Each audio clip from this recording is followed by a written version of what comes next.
I translated the Chancellor's speech as well as I could. Mistakes will be corrected in dynamic subtitles, so you might want to enable these. Liebe Mitbürgerinnen, liebe Mitbürger, das Coronavirus verändert zurzeit das Leben in unserem Land dramatisch. Unsere Vorstellung von Normalität, von öffentlichem Leben, von sozialem Miteinander, all das wird auf die Probe gestellt wie nie zuvor. Millionen von ihnen können nicht zur Arbeit.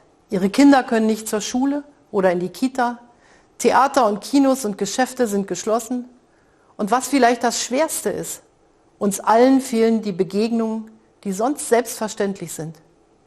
Natürlich ist jeder von uns in solch einer Situation voller Fragen und voller Sorgen, wie es weitergeht.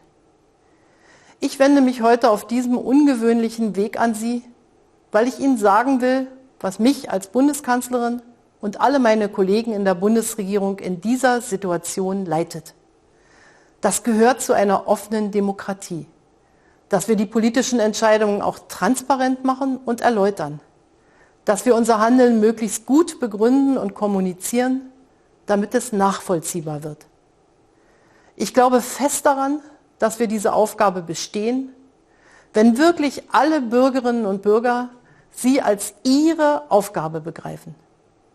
Deswegen lassen Sie mich sagen, es ist ernst. Nehmen Sie es auch ernst.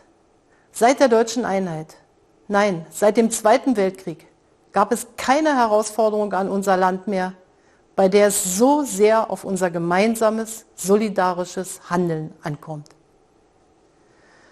Ich möchte Ihnen erklären, wo wir aktuell stehen in der Epidemie, was die Bundesregierung und die staatlichen Ebenen tun, um alle in unserer Gemeinschaft zu schützen und den ökonomischen, sozialen, kulturellen Schaden zu begrenzen. Aber ich möchte Ihnen auch vermitteln, warum es Sie dafür braucht und was jeder und jede Einzelne dazu beitragen kann. Zur Epidemie. Und alles, was ich Ihnen dazu sage, kommt aus den ständigen Beratungen der Bundesregierung mit den Experten des Robert-Koch-Instituts und anderen Wissenschaftlern und Virologen.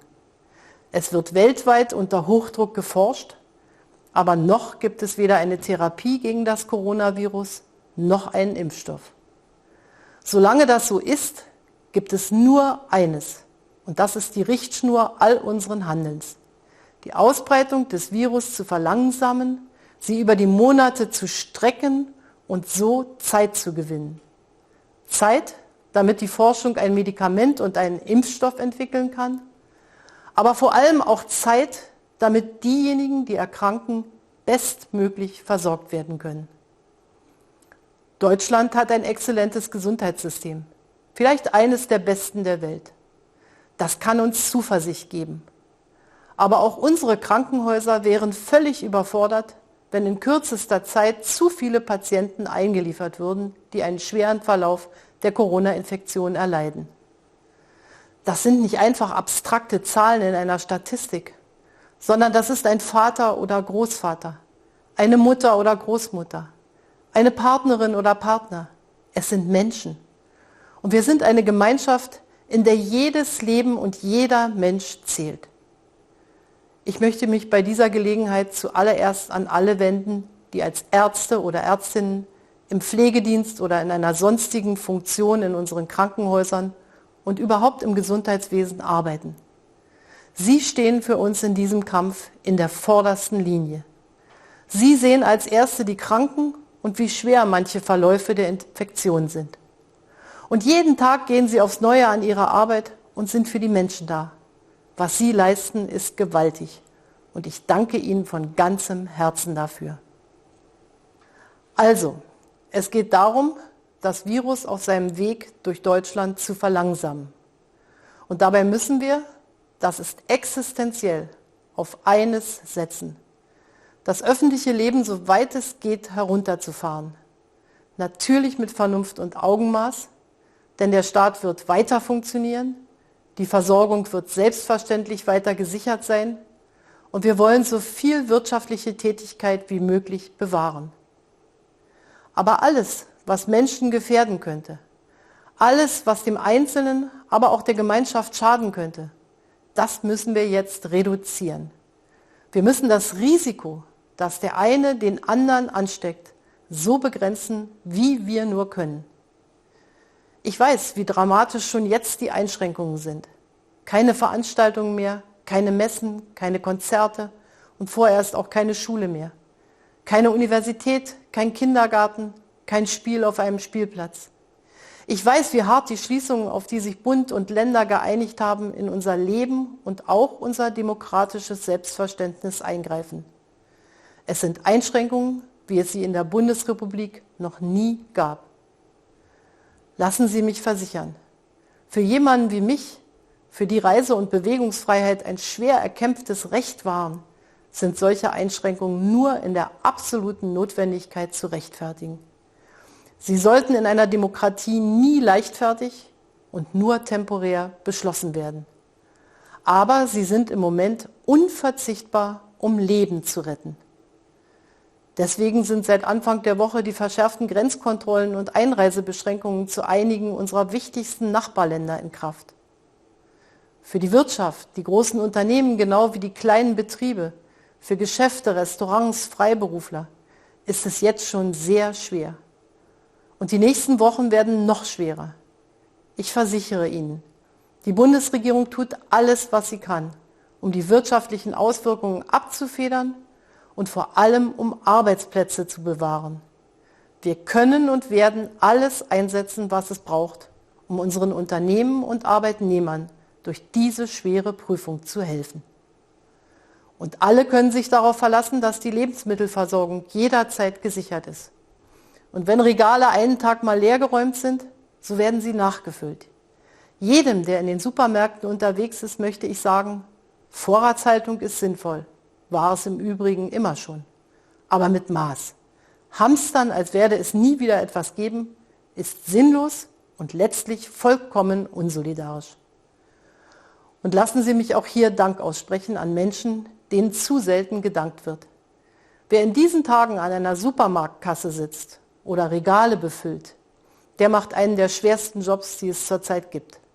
Danke, dass Sie da sind für Ihre Mitbürger und buchstäblich den Laden am Laufen halten.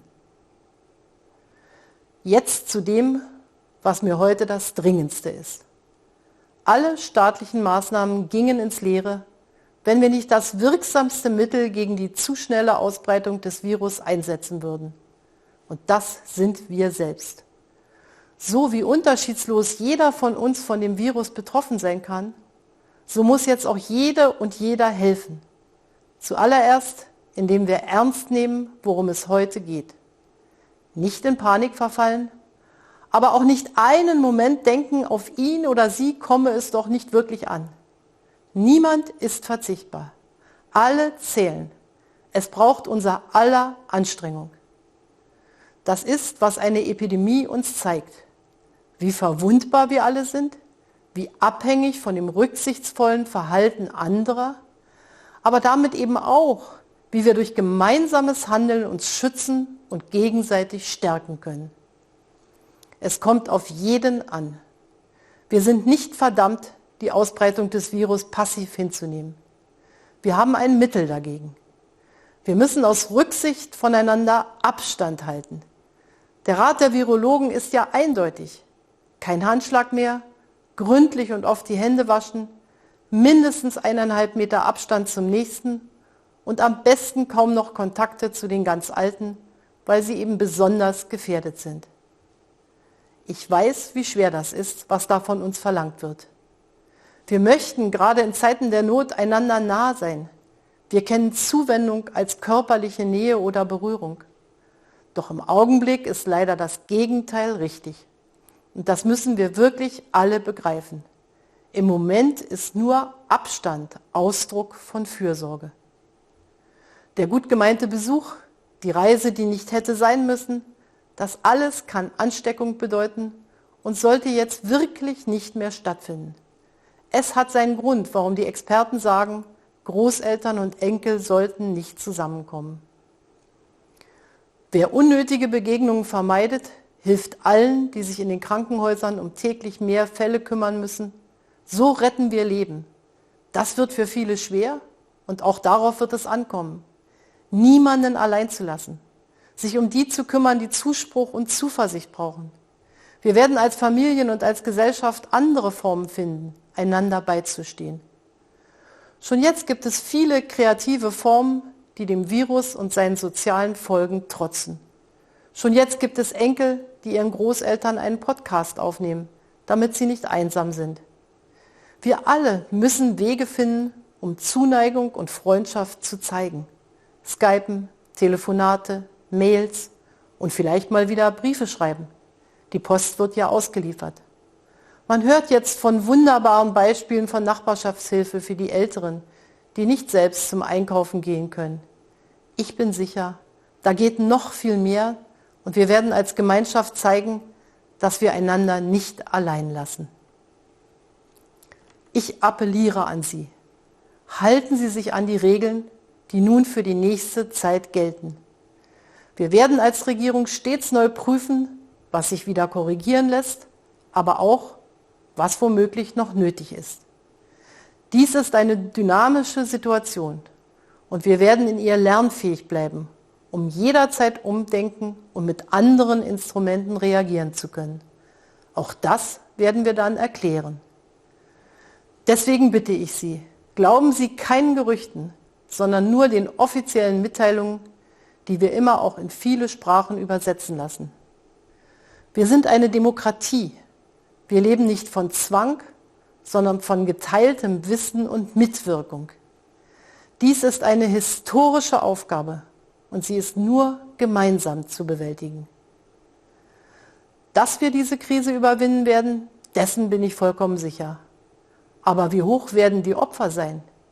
Wie viele geliebte Menschen werden wir verlieren? Wir haben es zu einem großen Teil selbst in der Hand. Wir können jetzt entschlossen alle miteinander reagieren. Wir können die aktuellen Einschränkungen annehmen und einander beistehen. Diese Situation ist ernst und sie ist offen. Das heißt, es wird nicht nur, aber auch davon abhängen, wie diszipliniert jeder und jede die Regeln befolgt und umsetzt.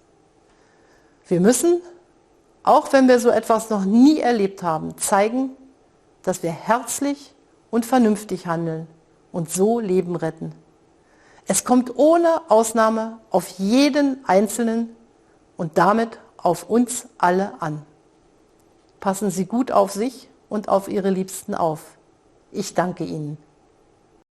Please let me know in the comments, ideally with time codes, if mistakes were made. Be safe.